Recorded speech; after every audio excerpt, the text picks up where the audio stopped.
यो तस्बिर 34 वर्ष अगाडि मैले खिचेको हुँ र यो ब्याकग्राउन्डमा देख्न सकिन्छ यो कलेज अफ मिलिट्री इन्जिनियरिङको मुख्य इन्ट्रान्स गेट हो। 1992 मा यो तस्बिर खिचेको हो। म नेपालबाट नेपाल आर्मीमा इन्जिनियरिङ पढ्नको लागि सिलेक्सन भएर त्यहाँ 1991 मा पुना भन्ने ठाउँमा पुगेको थिएँ।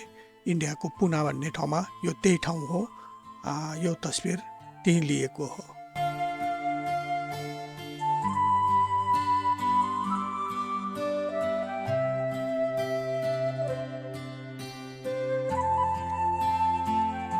पुनामा इन्जिनियरिङ गर्दै गर्दाखेरि हामीलाई चाहिँ फरेन अफिसर्स ब्याचलर क्वार्टर दिएको थियो। यहाँ बस्नेहरू चाहिँ प्रायः जसो अनम्यारिड अफिसरदेखि लिएर म्यारिड अफिसर चाहिँ कस्तो किसिमको भने उहाँहरूको परिवार आफ्नै देशमा भएको र यिनीहरू सर्ट टर्म कोर्सको लागि पनि आउने गर्थे। यी सबै इन्जिनियर अफिसर्सहरू हुन् र यहाँ एकाडेमिक गर्नेदेखि लिएर कोही सर्ट टर्म गर्ने खालकोहरू हुन्थे। र यो क्वार्टरमा अहिले हामीले यो फोटो लिँदाखेरि नेपाल, बङ्गलादेश, श्रीलङ्का, मालदिप्सको अफिसरहरू छन्।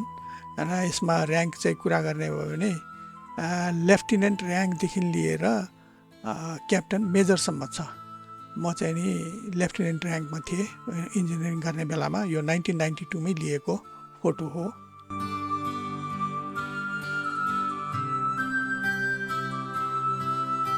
यो फोटो चाहिँ इन्डियाको बम्बे भन्ने ठाउँको एसएल वर्ल्डमा लिएको हो। यो तस्बिर पनि 1992 मै लिएको हो। र त्यस बेला हामी अब कलेजको भ्याकेसन हुन्थ्यो। त्यो कलेजको भ्याकेसनको बेलामा इन्डिया घुम्ने क्रममा त्यहाँ पुगेका थियौँ र त्यस बेला लिएको यो तस्बिर हो।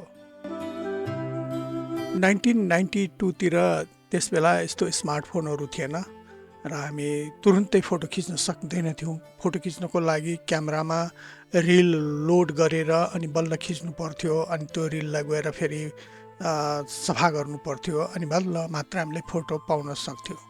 त्यस कारण गर्दाखेरि अहिले मैले यो एल्बम चेक गर्दाखेरि जम्मा 3वटा फोटोहरू मात्रै त्यस बेलाको फेला पर्यो र त्यही फोटोहरूको भिडियो यहाँ अहिले मैले बनाएको छु।